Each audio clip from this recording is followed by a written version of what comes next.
چند باتیں تھی سیدنا ابراہیم سے اسماعیل علیہ السلام تک، اور سیدنا اسماعیل سے لے کر آپ کے دو بیٹے نابت اور قیدار، اور پھر نابت کی نسل چلتی چلتی عدنان تک پہنچی۔ پھر عدنان سے بہت بڑا ایک تاریخی شخص پیدا ہوا جس کا نام فہر تھا، اور فہر سے پھر خاندان نے قریش ہوا، اور اسی فہر کی 5ویں پشت میں جا کر عرب کا اور نبی علیہ السلام کا جو جد امجد ہے حضرت قصی بن کلاب وہ پیدا ہوئے۔ پھر قصی سے اگلی تیسری ویڈیو کے اندر پھر یہ سلسلہ آگے نحمدہ و نصلی علی رسولہ الکریم، اما بعد، اعوذ باللہ من الشیطان الرجیم، بسم اللہ الرحمن الرحیم۔ هو الذی بعث فی الامیین رسولا منہم یتلو علیہم آیاتہ ویزکیہم ویعلمہم الکتاب والحکمہ، صدق اللہ العظیم۔ بسلسلہ سیرت النبی صلی اللہ علیہ وسلم 2025 یہ ہماری دوسری ویڈیو ہے، جس کا عنوان ہے کہ عرب کی دینی تاریخ کا آغاز سیدنا ابراہیم علیہ السلام سے ہوتا ہے۔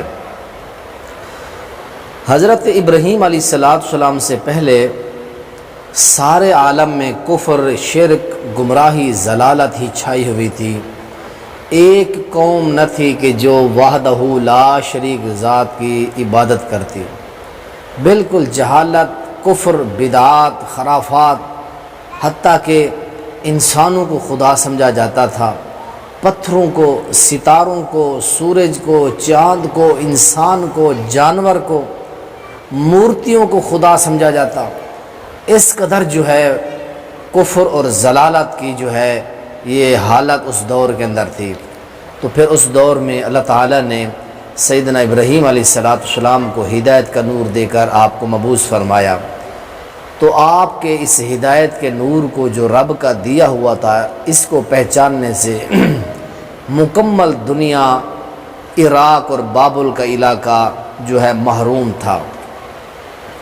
بہرکیف حضرت ابراہیم علیہ السلام سے جو لڑائیاں ہوئی، جو مناظرے ہوئے، جو مجادلے ہوئے، آپ کو آگ میں پھینکا گیا، یہ سارے واقعات ایک جو الگ قسم کا ایک باب ہے، میں اشارہ کرتا جا رہا ہوں۔ تو بالآخر آپ نے عراق کے اس شہر بابل کو چھوڑنے کا، ہجرت کا پروگرام بنایا۔ اوپر سے اللہ کا حکم بھی تھا، قلنا یا نار کونی بردا وسلاما علی ابراہیم کے اس واقعے کے بعد اللہ نے آپ کو ہجرت کا حکم دیا۔ وَأَرَادُوا بِهِ كَيْدًا فَجَعَلْنَاهُمُ الْأَخْسَرِينَ وَنَجَّيْنَاهُ وَلُوطًا إِلَى الْأَرْضِ الَّتِي بَارَكْنَا فِيهَا۔ اللہ تعالیٰ نے پھر اس واقعے کے بعد آپ کو ہجرت کا حکم عطا فرمایا۔ تو آپ نے وہاں سے ہجرت کا پروگرام بنایا۔ آپ مصر کی طرف ہجرت کر کے تشریف جو ہے عرب اپنا بابل سے مصر کی طرف تشریف فرما ہیں، جا رہے ہیں۔ تو مصر کے فرما روا نے آپ کی زوجہ محترمہ اماں جی سارہ کو ناپاک اور برے ارادے سے چھیڑنے کی جرات اور کوشش کی۔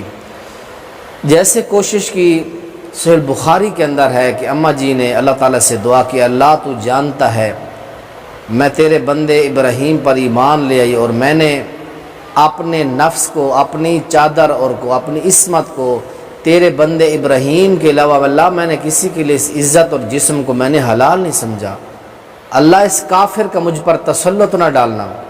تو اماں جی کی دعا تھی، تو یہ جیسے اماں جی کے قریب ہے تو گرا، بے ہوش ہو گیا۔ آپ نے اماں جی نے دعا کہ اللہ اس کو صحیح کر دے، وگرنہ یہ کافر مجھ پر الزام لگائیں گے کہ اس خاتون نے ہمارے سردار کو مار دیا۔ اللہ تعالیٰ نے ٹھیک کر دیا۔ پھر دوبارہ اس نے چھیڑنے کی، ہاتھ لگانے کی کوشش کی۔ پھر آپ نے دعا کی، زمین پر گرا اور ایسے جانور کی طرح ٹانگیں جو ہے مارنے لگا زمین پر۔ 2-3 مرتبہ ایسے ہوا۔ بالآخر اس نے کہا کہ جاؤ اس اللہ والی کو لے جاؤ، اور ہماری جو لڑکی ہے حاجرہ یہ بھی دے دو۔ حضرت ابراہیم علیہ السلام کی شادی حضرت اماں حاجرہ سے ہو گئی، حضرت سارہ سے بھی ہے۔ تو حضرت سارہ علیہ السلام سے حضرت اسحاق ہوئے، اماں جی حاجرہ سے حضرت اسماعیل ہوئے۔ تو پھر یہاں سے عربوں کی تاریخ کا سلسلہ شروع ہوتا ہے۔ نبی علیہ حضرت ابراہیم علیہ السلام حضرت اسماعیل پیغمبر علیہ السلام کو لے کر عرب کے اندر تشریف لائے۔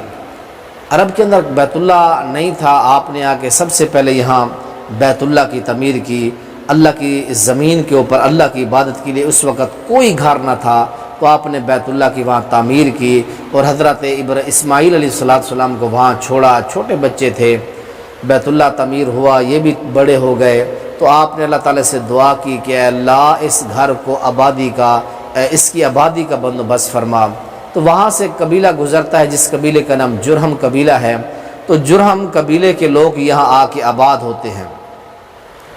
تو حضرت اسماعیل علیہ السلام بڑے ہوتے گئے تو بالآخر آپ نے جرہم قبیلہ کے سردار مزماز سردار کی بیٹی سے آپ نے شادی فرمائی, شادی کر لی.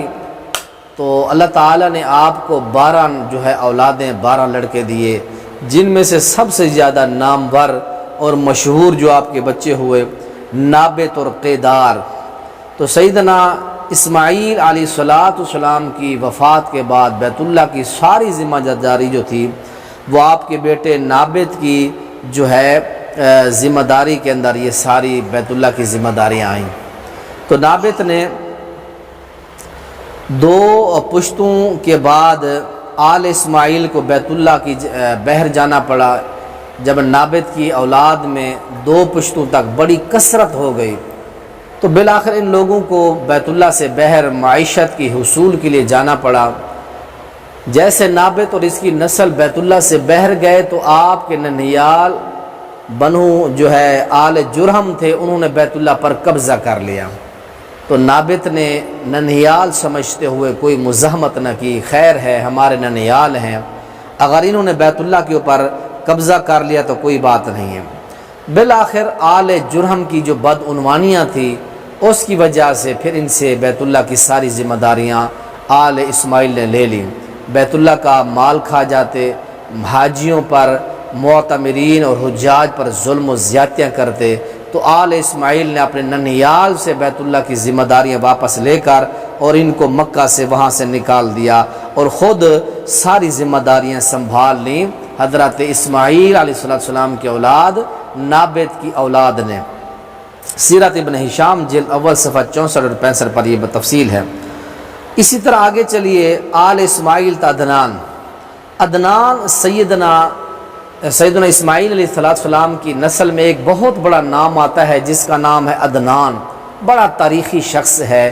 اس شخص سے ہمارے پیغمبر جناب محمد رسول اللہ صلی اللہ علیہ وسلم کا نسب جا ملتا ہے. تو پھر بیت اللہ کی جو ذمہ داریوں کا سلسلہ تھا تو عدنان کی نسل کے اندر یہ سلسلہ چلتا رہا. تو عدنان کا جب دور آیا اس دور میں عدنان کے اوپر یا عرب لوگوں کے اوپر بخت نصر بادشاہ کا بہت بڑا حملہ ہوا. تو عدنان کی اولاد اور اس کے جو قبیلے تھے وہ مختلف حجاز میں, عراق میں, شام میں پھیل گئے. عدنان کے جو قبیلے تھے ان میں سے مضر, قزاع, ربیعہ, یہ عدنان کے بڑے بڑے قبیلے تھے. انہوں نے حجاز, نجد, عراق, شام میں یہ پھیلے ہوئے تھے اور اتنے پھیلے کہ ان کی حکومتیں تھیں. یہ سارے حضرت عدنان کی نسل سے تھے. یہ سارے عرب کے اندر, حجاز, شام کے اندر, نجد کے اندر پھیلے ہوئے تھے اور حکومتیں بنائے ہوئے تھے. تو اسی طرح پھر عدنان سے قریش کا جو واسطہ ہے وہ ذرا سن لیجئے. جو عدنان تھے, عدنان کی نسل کے اندر ایک نامی گرامی شخص پیدا ہوتا ہے جس کا نام ہے فہر, اور اس فہر کا لقب تھا قریش.